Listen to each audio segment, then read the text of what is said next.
Hello dear students, class 11th में आपका स्वागत है। डियर स्टूडेंट्स, आप जो सब्जेक्ट पढ़ेंगे उसका नाम है अकाउंटेंसी। फाइनेंशियल अकाउंटिंग के नाम से भी इसे हम जानते हैं।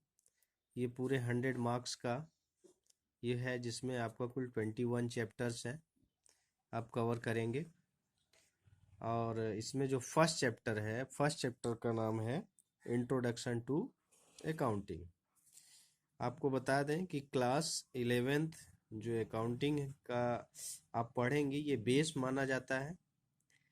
तो ये अकाउंटिंग का बेस है, जिसको अगर आप अच्छे से इस बेस को या इस चैप्टर को समझते हैं तो आने वाले जो नेक्स्ट आप किसी भी प्रोफेशनल कोर्स में आप जाते हैं, चाहे वो सीए है, चाहे एमबीए है, चाहे सीएमए है, चाहे सीएस है, जो भी प्रोफेशनल कोर्स आप करेंगे, तो अगर आपका बेस तैयार रहेगा तो आपको कहीं किसी तरह की कोई प्रॉब्लम नहीं होगी।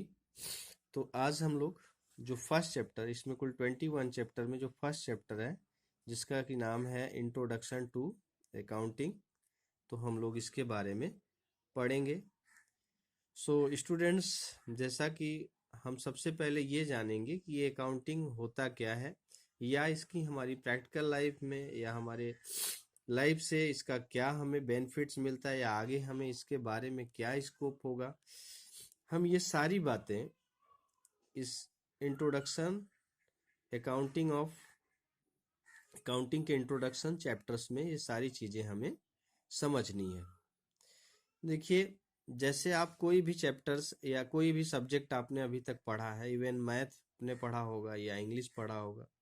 मैथ आप पढ़े होंगे तो सबसे पहले मैथ में आपको नंबर्स पढ़े होंगे, टेबल्स पढ़े होंगे, वर्ड्स पढ़े होंगे। या फिर इंग्लिश आपने पढ़ा होगा तो उसमें भी आप उसके लैंग्वेज को समझने के पहले तो सबसे पहले आपने अल्फ़ाबेट पढ़ा होगा। तो सेम मैनर में आप जब भी अकाउंटेंसी पढ़ते हैं या फाइनेंशियल अकाउंटिंग आप पढ़ते हैं, तो अकाउंटिंग भी एक तरह का लैंग्वेज है।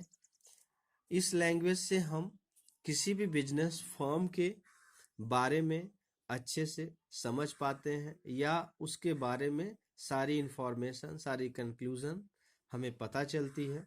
तो अकाउंटिंग एक तरह का ये लैंग्वेज है, और जो हमें किसी भी फर्म या किसी भी बिजनेस के बारे में उसके इंफॉर्मेशन को बताता है।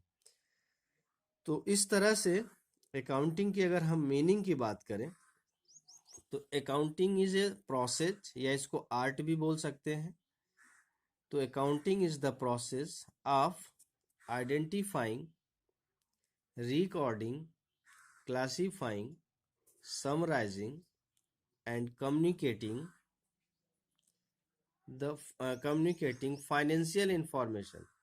मीन्स अकाउंटिंग एक प्रोसेस होता है जिसमें हम फाइनेंशियल इंफॉर्मेशन को या फाइनेंशियल ट्रांजैक्शन को आइडेंटिफाई करते हैं, रिकॉर्ड करते हैं, क्लासिफाई करते हैं, समराइजिंग करते हैं, फिर उसको कम्युनिकेट, इन सारी इंफॉर्मेशन को करते हैं टू इट्स यूजर्स।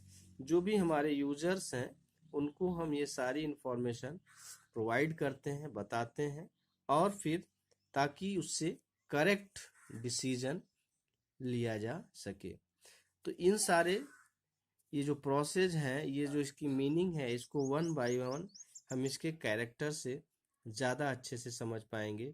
तो जब बात आती है अकाउंटिंग के कैरेक्टर्स की, फीचर्स की, प्रोसेस की, वो सारी चीज़ें एक ही होती हैं। तो हम इसको थोड़ा एक्सप्लेन करते हैं, जो अभी आपने यहाँ पे ये इसके मीनिंग में समझा। तो धीरे धीरे हम लोग वन बाय वन हम ये इसकी मीनिंग को समझते हैं, इसके बारे में समझते हैं। सपोज स्टूडेंट्स, ये आइडेंटिफाइंग ऑफ फाइनेंशियल ट्रांजेक्शन्स क्या होता है, फर्स्ट स्टेप पे आते हैं हम लोग। सपोज जैसे मिस्टर एक्स, जो कि एक बिजनेसमैन है, इन्होंने कोई एक अपना बिजनेस स्टार्ट किया। ये इनका बिजनेस इन्होंने स्टार्ट किया। तो बिजनेस जब ये स्टार्ट करते हैं, तो जब बिजनेस स्टार्ट होता है तो इसमें लेन देन, ट्रांजैक्शन होना शुरू होता है। बहुत सारे ट्रांजैक्शन होते हैं। ट्रांजेक्शन्स या लेन देन बिजनेस में होते हैं। तो इन्होंने लेन देन करना शुरू किया। लेन देन होता ही है बिजनेस में, लेन देन स्टार्ट होता है। तो जब लेन देन स्टार्ट होता है डियर स्टूडेंट्स, तो उसमें सारे लेन देन को हमें नहीं, जो लेन देन हमारे बिजनेस को इफेक्ट करता है या जो ट्रांजेक्शन हमारे बिजनेस पे असर डालता है, ऐसे ट्रांजेक्शन को हमें आइडेंटिफाई करना है। जैसे एक ट्रांजेक्शन ये हुआ, फर्स्ट ट्रांजेक्शन की गुड्स परचेज, जैसे गुड्स परचेज, ये एक ट्रांजेक्शन हुआ। दूसरा ट्रांजेक्शन ये हुआ कि रेंट, सेकेंड ट्रांजेक्शन हुआ, सेकेंड ट्रांजेक्शन हुआ कि rent was paid, rent of the rent paid, rent paid by, rent paid, rent paid by honours, honours residence, honours resident, rent paid by honours resident. ये दो transaction मैं आपको example के तौर पे, फॉर एग्जांपल के तौर पे बता रहा हूँ। एक ट्रांजेक्शन है गुड्स परचेज और दूसरा है rent paid by honours resident. तो अब इसमें आइडेंटिफाई करना है कि कौन सा ट्रांजेक्शन बिजनेस पे असर डालता है या बिजनेस से रिलेटेड है, और कौन सा ऑनर्स का पर्सनल लाइफ से रिलेटेड है। तो जो आपको ट्रांजेक्शन बिजनेस से रिलेटेड होगा, बिजनेस पे इफेक्ट करेगा, उस ट्रांजेक्शन्स को हम यहाँ आइडेंटिफाई करते हैं, और वो फाइनेंशियली होना चाहिए, उसमें मनी से रिलेटेड ट्रांजेक्शन होना चाहिए। सपोज इन्होंने गुड्स परचेज किया, 3 बॉक्स परचेज किया, 1 2 3, 3 बॉक्स इन्होंने गुड्स परचेज किया, और रेंट इन्होंने अपने घर का किराया दिया, जहां वो रहते हैं उसका किराया दिया। तो इसमें स्टूडेंट्स आप देखेंगे कि जो गुड्स परचेज किया जा रहा है ये बिजनेस पे असर डालेगा, ये फाइनेंशियली ट्रांजेक्शन है। तो इस ट्रांजेक्शन को हम आइडेंटिफाई करेंगे। तो ये हमारा पहला स्टेप होता है, ये कि हम ये आइडेंटिफाई करें कि कौन सा ट्रांजेक्शन्स का नेचर हमारे बिजनेस से रिलेटेड है। हम ऐसे ट्रांजेक्शन्स को ही आइडेंटिफाई करते हैं। समझ गए आप? नेक्स्ट जो स्टेप है वो है measuring, measuring the identify transaction. अब जैसे आपने इस ट्रांजेक्शन को आइडेंटिफाई कर लिया कि ये फाइनेंशियल नेचर का ट्रांजेक्शन, अब इसकी वैल्यू हम मनी में मेजर करेंगे, कन्वर्ट करेंगे। 3 बॉक्स आपने खरीदा और इसकी वैल्यू, इन तीनों बॉक्स की जो है वैल्यू निकालेंगे। सपोज उसकी वैल्यू आती है 20,000। तो हम मेजरिंग ऑफ ट्रांजेक्शन में जो आइडेंटिफाई ट्रांजेक्शन किए रहेंगे उसको, उसकी वैल्यू मनी में मेजर करते हैं। अब वैल्यू हमने मनी में उसको मेजर कर लिया। तो ऐसे जितनी भी ट्रांजेक्शन्स होती रहेंगी बिजनेस में, उसको आइडेंटिफाई किया जाएगा। सबसे पहले स्टेप में अकाउंटिंग के, उसको हम आइडेंटिफाई करते हैं कि किस ट्रांजेक्शन्स का फाइनेंशियल नेचर का ट्रांजेक्शन है और जो बिजनेस से रिलेटेड है। दूसरा, उसकी वैल्यू हम मनी में मेजर करते हैं। अब थर्ड जो स्टेप है, थर्ड स्टेप पे जब हम आते हैं, जिसको बोलते हैं recording the financial transaction. Recording का मतलब होता है कि सारे ट्रांजेक्शन्स को, जो डे टू डे जो ट्रांजेक्शन होता है, हम उसको एक बुक में रिकॉर्ड करते हैं। उसको क्रोनोलॉजिकल आर्डर, एक सीक्वेंस में, day to day, date wise, उन सारे ट्रांजेक्शन्स को हम एक बुक में रिकॉर्ड करते हैं। जो बुक में हमारे वो सारे ट्रांजेक्शन जो है वो रिकॉर्ड करते हैं। तो जिस बुक में ये रिकॉर्ड किया जाता है उस बुक का नाम होता है जर्नल।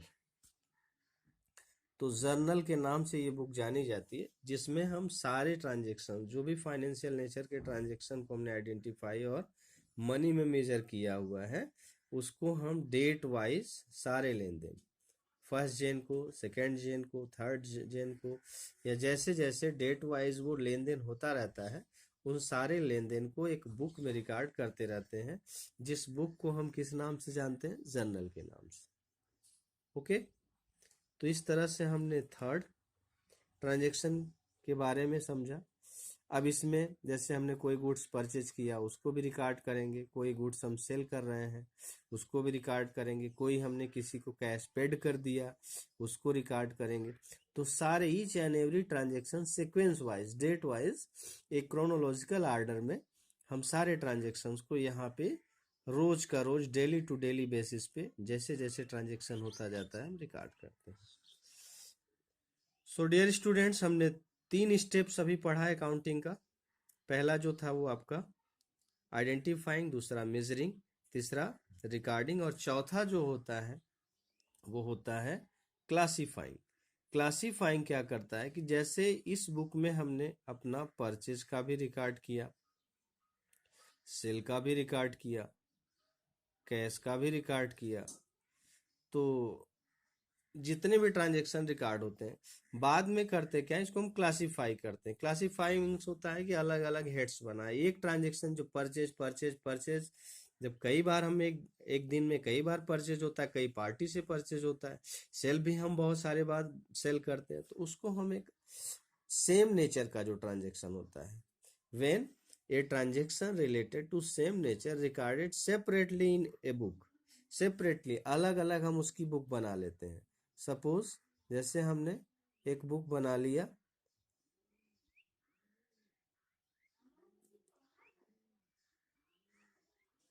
इसी तरह से हमने, जब हम ज़्यादा से ज़्यादा सेल कर रहे हैं तो जब हम सेल की बुक बना लेते हैं, या हम परचेज की बुक बना लेते हैं, इसमें हमने परचेज के बारे में लिख दिया, इसमें हमने सेल के बारे में लिख दिया, इसमें हमने कैश के बारे में लिख, तो सारे लेन देन जो सेम नेचर के होते हैं, ठीक, तो उसको जब हम अलग अलग बुक में रिकॉर्ड करते हैं तो वो हो जाता है क्लासीफाई करना। क्लासीफाई माने सेम नेचर का जो ट्रांजेक्शन है उसको हम अलग अलग बुक्स में रिकॉर्ड करें, अलग प्लेस पे एक जगह रिकॉर्ड करें। परचेज से रिलेटेड जितने भी ट्रांजेक्शन हम एक जगह, सेल से रिलेटेड जितने भी हैं एक जगह। तो जो ये बनता है ये कैसे रिकॉर्ड होता है, इसके क्या मेथड्स हैं, क्या प्रोसेस है, जर्नल में कैसे एंट्री की जाती है, ये हम नेक्स्ट चैप्टर में पढ़ेंगे। अभी सिर्फ हम स्टेप में इसकी मीनिंग को ही समझते हैं। तो परचेज के बाद जो सेल होता है, कैश होता है, तो सबको इंडिविजुअली हम अलग अलग हेड्स में उसको रिकॉर्ड करते हैं, क्लासीफाई कर लेते हैं। तो इसको जिस बुक में किया जाता है उसका नाम होता है लेजर। तो ये जो बुक में हम क्लासीफाई करते हैं अपने रिकॉर्ड को, इसको हम किस नाम से जानते हैं? लेजर। सो डियर स्टूडेंट्स, तो ये रहा आपका चौथा स्टेप। फिर चौथे स्टेप के बाद जो आता है वो है समराइजिंग। समराइजिंग ये बताता है कि जब लेजर हम बना लेते हैं उसके बाद तब समरी बनाते हैं। समरी ये बताता है कि हमारा टोटल कितना अमाउंट हुआ, टोटल। समरी एक शार्ट में हम, और उसको जैसे परचेज ही है तो हमने पूरे ईयर में कितना परचेज किया, या एक अकाउंटिंग पीरियड में, या पर्टिकुलर पीरियड में कितना